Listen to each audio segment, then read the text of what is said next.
Alright, this is Michael Werlin, and this is my presentation on how to start an IV.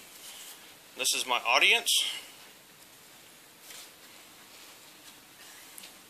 I have 8 adults in attendance today, and Jeremy here is going to be my cameraman.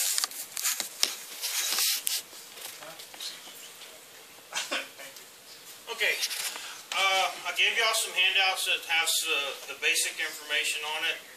It's got a kind of a rundown of what we're going to go over really quick. It's also got a sheet on it. The second sheet on it is just anatomical position of veins in the hands and the arms. These are the places that we start on the most used places. It's also good if you can't see the veins to kind of have a general idea of their anatomical position. Sometimes helps you a little bit. How many of you have ever had an IV started? Pretty much everybody. And how many people have started an IV on somebody else? About half of us. Okay, so we've all got experience on one end or the other of an IV. An IV is a sharp needle. It's got a trocar in the middle of it that's hard metal. That's what goes through the skin and into the vein. And then it's got a catheter that's a soft plastic piece that slides in, and that's what actually stays in. So the metal's not actually staying in the body. That's how you get it in. There's lots of different sizes. Most of the time the size depends on what you're going to need to push through that IV. If you need to do a lot of fluids or heavy fluids like blood or dextrose, you need a larger bore IV, which means bigger diameter. The smaller IVs are better for just small medication doses and just regular normal saline fluids, things like that. Picking your site for your IV kind of depends on what size you need. That's going to determine where you put it. Also going to, just from individual to individual, different size of veins and where you can get access. So I'm going to go through the steps of starting an IV. I've got some props up here that I'm going to use. You're more than welcome to watch me look at your papers that I gave you. First thing you want to do, always, your safety equipment, which in this case is going to be gloves. Protect yourself. Don't want to get anybody's blood or bodily fluids on you. This is a tourniquet, big rubber band. We use it to restrict the return of blood back so that it makes the veins stick out a little bit better for us. So what you're going to do is put the tourniquet on,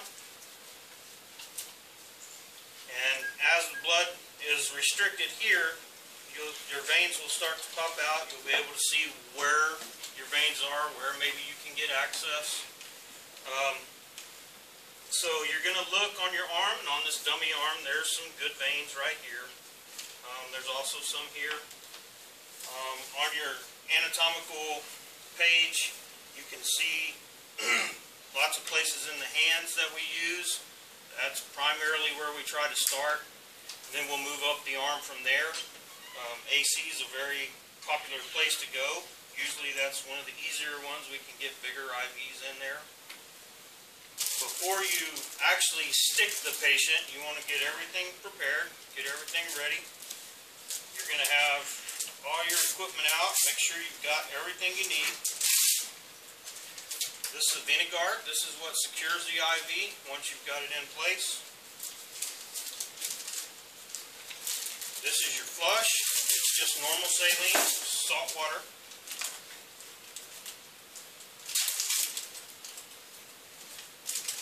This is your saline lock.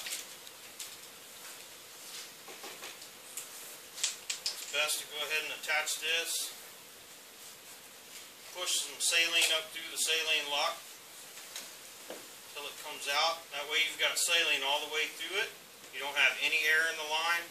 That way when you do put your IV in and try it, you're not pushing air into anybody's veins. And then you have your IV here. Alright. First step we've already talked about is finding a site. Once you found the site that you want to use, you're going to clean it really well with alcohol, prep pads. So, whichever site you're going to use, you want to clean really good. If one doesn't get it clean enough, you can always open a second one and continue to clean until it's clean. Let your alcohol dry for just a second.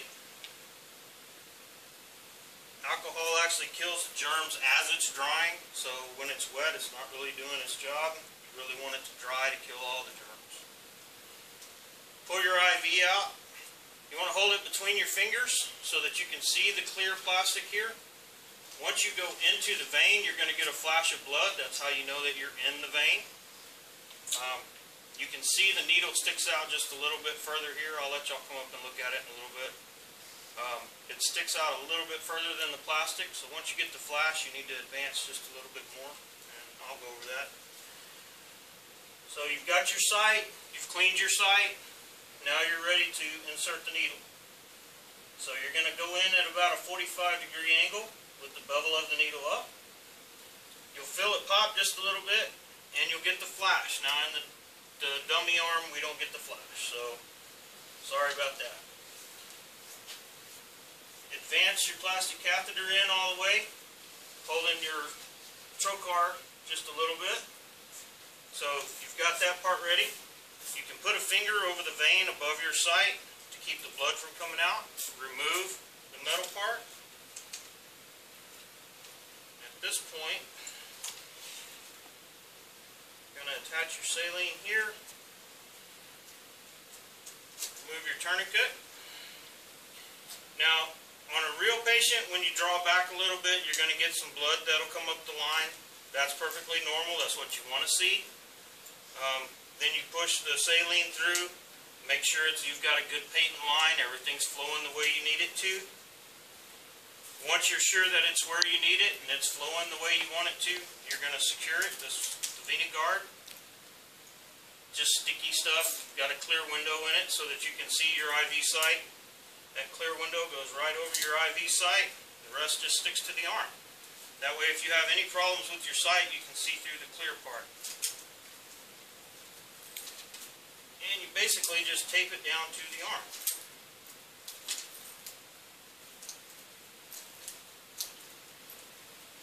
Once you've got it in place, you can check it again with your saline, make sure everything's still flowing good, working the way you want it to. Once you've done that, pinch that off, that secures it, and you can remove the syringe. Now it's good to go, ready for medication administration, fluid administrations, whatever you need to do. Any questions, comments, anything else? That's the basic quick start.